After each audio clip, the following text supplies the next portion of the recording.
సంకల్ప సిద్ధ జీవితం, ద పర్పస్ డ్రివెన్ లైఫ్. రెండవ సంకల్పము, పర్పస్ 2. మీరు దేవుని కుటుంబం కోసం రూపొందించబడ్డారు. ద్రాక్షవల్లిని నేను, తీగెలు మీరు. ఎవడు నా యందు నిలిచియుండునో, నేను ఎవని యందు నిలిచియుందునో వాడు బహుగా ఫలించును. నాకు వేరుగా ఉండి మీరేమీ చేయలేరు. యోహాను సువార్త 15వ అధ్యాయం 5వ వచనం.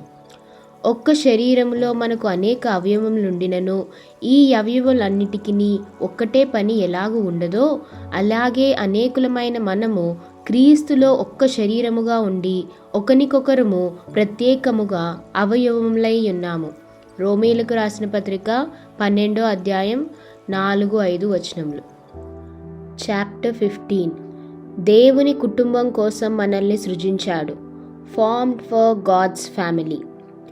ఎవని నిమిత్తము సమస్తమును ఉన్నవో, ఎవని వలన సమస్తమును కలుగుచున్నవో, ఆయన అనేకులైన కుమారులను మహిమకు తెచ్చుచుండగా వారి రక్షణకర్తను శ్రమల ద్వారా సంపూర్ణునిగా చేయుట ఆయనకు తగును. హెబ్రీలకు రాసిన పత్రిక 2వ అధ్యాయం 10వ వచనం. మనము దేవుని పిల్లలమని పిలువబడినట్లు తండ్రి మనకెట్టి ప్రేమను అనుగ్రహించెనో చూడుడి. మనము దేవుని పిల్లలమే. 1 యోహాను రాసిన పత్రిక 3వ అధ్యాయం 1వ వచనం. మీరు దేవుని కుటుంబం కోసం సృష్టించబడ్డారు. దేవుడు ఒక కుటుంబాన్ని ఏర్పాటు చేయాలని కోరుకుంటున్నాడు మరియు ఆయన మిమ్మల్ని దానిలో భాగం కావడానికి సృష్టించాడు. మీరు పుట్టక ముందే ఆయన మీ జీవితం కోసం ప్రణాళిక వేసిన రెండవ సంకల్పం ఇది. మొత్తం బైబిల్ దేవుడు తనను ప్రేమించే, గౌరవించే మరియు తనతో శాశ్వతంగా పరిపాలించే కుటుంబాన్ని నిర్మించడం గురించిన కథ.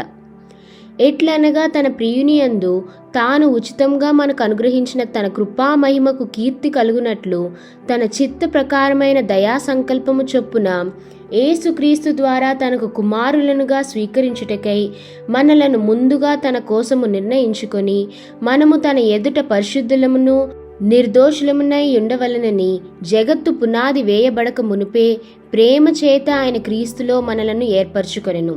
ఎఫెసీయులకు రాసిన పత్రిక 1వ అధ్యాయము 4-6 వచనములు. దేవుడు ప్రేమ స్వరూపి కాబట్టి ఆయన సంబంధాలను గూర్చి విలువైనవిగా భావిస్తాడు. ఆయన స్వభావమే సంబంధాలతో కూడినది మరియు ఆయన తనను తాను కుటుంబ పరంగా గుర్తిస్తాడు. తండ్రి, కుమారుడు మరియు ఆత్మ. త్రిత్వం అనేది దేవుడు తనకు తానుగా కలిగి ఉన్న సంబంధం. దేవుడు ఎల్లప్పుడూ తనతో ప్రేమపూర్వక సంబంధం కలిగి ఉన్నాడు కాబట్టి ఆయన ఎప్పుడూ ఒంటరిగా లేడు. ఆయనకు కుటుంబం అవసరం లేదు, కానీ ఆయన దానిని కోరుకున్నాడు. కాబట్టి ఆయన మనల్ని సృష్టించడానికి, తన కుటుంబంలోకి మనల్ని తీసుకురావడానికి మరియు తనకు ఉన్నదంతా మనతో పంచుకోవడానికి ఒక ప్రణాళికను రూపొందించాడు. ఇది దేవునికి గొప్ప ఆనందాన్ని ఇస్తుంది. బైబిల్ యాకోబు రాసిన పత్రిక 1వ అధ్యాయం 18వ వచనంలో ఇలా చెప్తుంది: ఆయన తాను సృష్టించిన వాటిలో మనము ప్రథమ ఫలముగా ఉండునట్లు సత్యవాక్యము వలన మనలను తన సంకల్పము ప్రకారము కనెను. మనం క్రీస్తుపై విశ్వాసం ఉంచినప్పుడు దేవుడు మన తండ్రి అవుతాడు. మనం ఆయన పిల్లలమవుతాము. ఇతర విశ్వాసులు మన సోదరులు, సోదరీమణులు అవుతారు మరియు చర్చ్ మన ఆధ్యాత్మిక కుటుంబం అవుతుంది. దేవుని కుటుంబం గతం, వర్తమానం మరియు భవిష్యత్తులోని విశ్వాసులందరినీ కలిగి ఉంటుంది. ప్రతి మానవుడు దేవునిచే సృష్టించబడ్డాడు, కానీ అందరూ దేవుని బిడ్డలు కాదు. దేవుని కుటుంబంలోకి ప్రవేశించడానికి ఏకైక మార్గం మళ్ళీ జన్మించడం. మీరు మీ మొదటి జన్మ ద్వారా మానవ కుటుంబంలో భాగమయ్యారు, కానీ మీరు మీ రెండవ జన్మ ద్వారా దేవుని కుటుంబంలో సభ్యుడిగా మారతారు. మన ప్రభువగు యేసుక్రీస్తు తండ్రి అయిన దేవుడు స్తుతింపబడునుగాక. మృతులలో నుండి యేసుక్రీస్తు తిరిగి లేచుట వలన జీవముతో కూడిన నిరీక్షణ మనకు కలుగునట్లు, అనగా అక్షయమైనదియు నిర్మలమైనదియు వాడబారనిదియునైన స్వాస్థ్యము మనకు కలుగునట్లు ఆయన తన విశేష కనికరము చొప్పున మనలను మరలా జన్మింపచేసెను. 1 పేతురు రాసిన పత్రిక 1వ అధ్యాయం 3-4 వచనములు. దేవుని కుటుంబంలో భాగం కావాలనే ఆహ్వానం సార్వత్రికమైనది, కానీ ఒక షరతు ఉంది: మీకు యేసుపై విశ్వాసం ఉండాలి. బైబిల్ గల్తీలకు రాసిన పత్రిక 3వ అధ్యాయం 26వ వచనంలో ఇలా చెప్తుంది: యేసుక్రీస్తునందు మీరందరూ విశ్వాసము వలన దేవుని కుమారులై ఉన్నారు. మీ ఆధ్యాత్మిక కుటుంబం మీ భూసంబంధమైన కుటుంబం కంటే చాలా ముఖ్యమైనది, ఎందుకంటే అది శాశ్వతంగా ఉంటుంది. మన భూమిపై ఉన్న కుటుంబాలు దేవుడి ఇచ్చిన అద్భుతమైన బహుమతులు, కానీ అవి తాత్కాలికమైనవి. మరోవైపు మన ఆధ్యాత్మిక కుటుంబం ఇతర విశ్వాసులతో మనకున్న సంబంధం నిత్యము కొనసాగుతుంది. ఇది రక్త సంబంధాల కంటే చాలా బలమైన శాశ్వత బంధం. పౌలు మనందరి కోసం దేవుని శాశ్వత ఉద్దేశాన్ని పరిగణించినప్పుడల్లా స్తుతిస్తూ ఇలా అన్నాడు: ఈ కారణం వలన పరలోకంలో భూమి మీద ఉన్న ప్రతి కుటుంబం ఎవరిని బట్టి తన కుటుంబం అని పేరు పొందిందో ఆ తండ్రి ముందు నేను మోకాలుని ప్రార్థిస్తున్నాను. ఎఫెసీయులకు రాసిన పత్రిక 3:14-15. దేవుని కుటుంబంలో ఉండటం వల్ల కలిగే ప్రయోజనాలు. మీరు దేవుని కుటుంబంలో ఆధ్యాత్మికంగా జన్మించిన క్షణంలోనే మీకు కొన్ని అద్భుతమైన పుట్టినరోజు బహుమతులు ఇవ్వబడ్డాయి. అవి ఏంటంటే కుటుంబ పేరు, కుటుంబ పోలిక, కుటుంబ అధికారాలు, కుటుంబ సాన్నిహిత్యం మరియు కుటుంబ వారసత్వం. కాబట్టి నీవిక దాసుడవు కావు, కుమారుడవే. కుమారుడివైతే దేవుని ద్వారా వారసుడువు. గలతీయులకు రాసిన పత్రిక 4:7. కొత్త నిబంధన మన గొప్ప వారసత్వానికి గొప్ప ప్రాధాన్యతనిస్తుంది. ఫిలిప్పీలకు రాసిన పత్రిక 4:19. కాగా దేవుడు తన ఐశ్వర్యము చొప్పున క్రీస్తు యేసునందు మహిమలో మీ ప్రతి అవసరమును తీర్చును. దేవుని పిల్లలుగా మనం కుటుంబ సంపదలో పాలు పంచుకుంటాము. ఇక్కడ భూమిపై మనకు ఆయన కృప, దయ, సహనం, మహిమ, జ్ఞానం, శక్తి మరియు కరుణ యొక్క సంపదలు ఇవ్వబడ్డాయి. కానీ నిత్యత్వంలో మనం ఇంకా ఎక్కువ వారసత్వంగా పొందుతాము.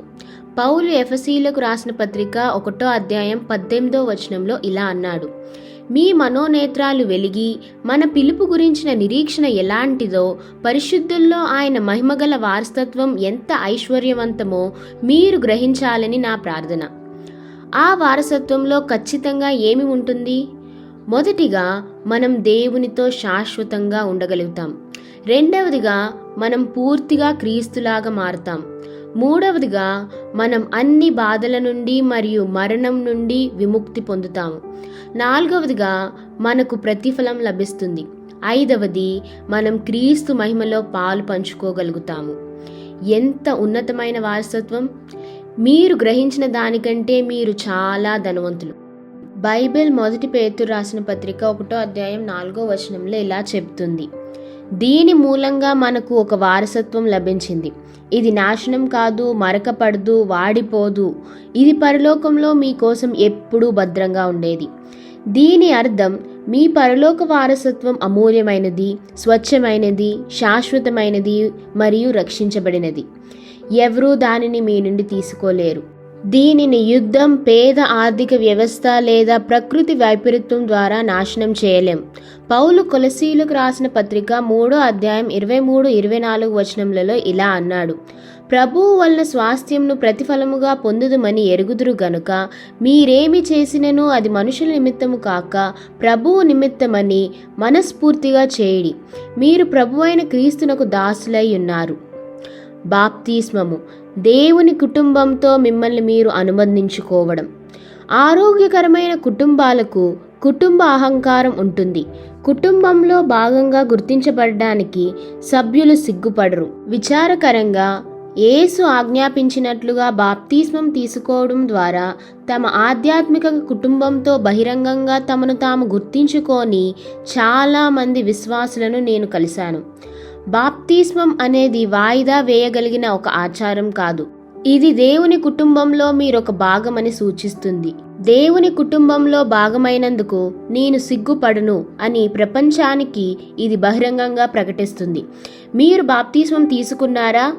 కాబట్టి మీరు వెళ్ళి సమస్త జనులను శిష్యులనుగా చేయుడి.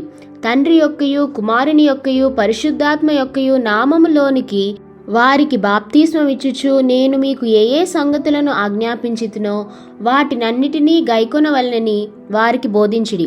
ఇదిగో నేను యుగ సమాప్తి వరకు సదాకాలము మీతో కూడా ఉన్నానని వారితో చెప్పాను. మత్తయి సువార్త 28:19-20. చాలా సంవత్సరాలుగా నేను ఆలోచిస్తున్నాను.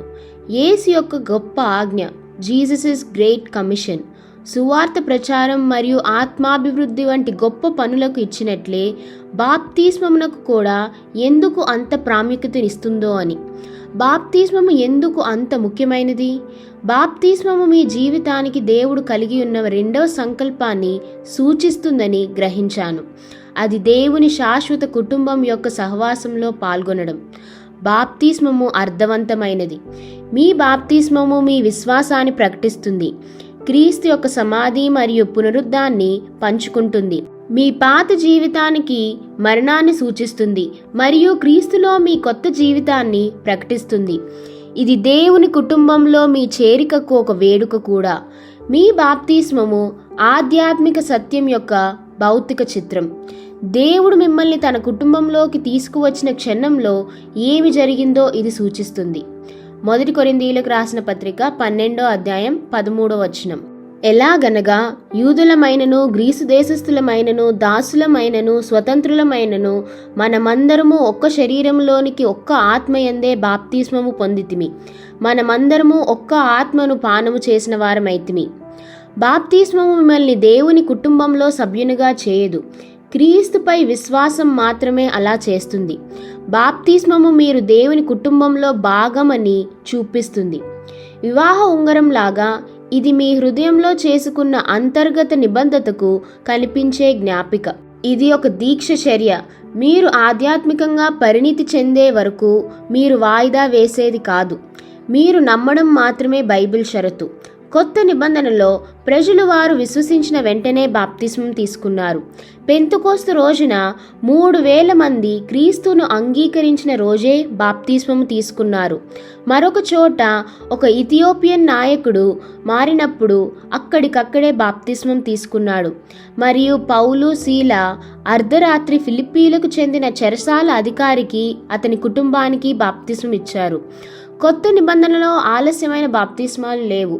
మీరు క్రీస్తుపై మీ విశ్వాసానికి వ్యక్తీకరణంగా బాప్తిస్మం తీసుకోకపోతే యేసు ఆజ్ఞాపించినట్లుగా వీలైనంత త్వరగా అలా చేయండి. జీవితంలోని గొప్ప అవకాశం. బైబిల్ హెబ్రీలకు రాసిన పత్రిక 2వ అధ్యాయం 11, 12 వచనములలో ఇలా చెప్తుంది: పరిశుద్ధపరచు వారికిని పరిశుద్ధపరచబడు వారికిని అందరికిని ఒకటే మూలము.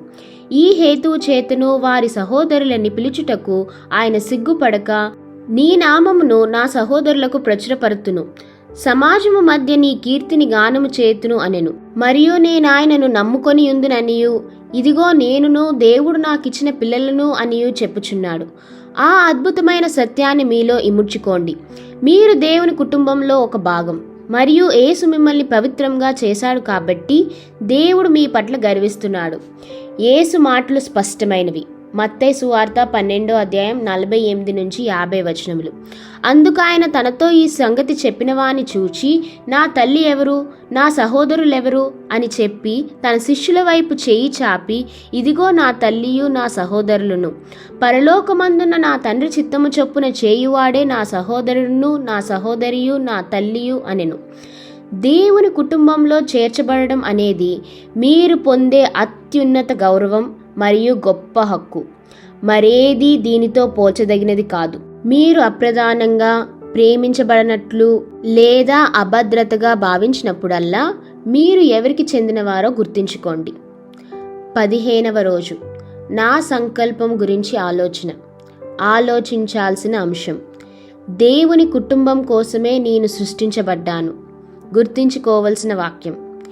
ఎట్లనగా తన ప్రియుని యందు తాను ఉచితంగా మనకు అనుగ్రహించిన తన కృపా మహిమకు కీర్తి కలుగునట్లు తన చిత్త ప్రకారమైన దయా సంకల్పము చొప్పున యేసుక్రీస్తు ద్వారా తనకు కుమారులనుగా స్వీకరించుటకై మనలను ముందుగా నిర్ణయించుకొనెను. ఎఫెసీయులకు రాసిన పత్రిక 1వ అధ్యాయం 5వ వచనం. పరిశీలనాంశము. ఇతర విశ్వాసులను నా కుటుంబ సభ్యుల వలె పరిగణించడాన్ని నేనెలా ప్రారంభించాలి?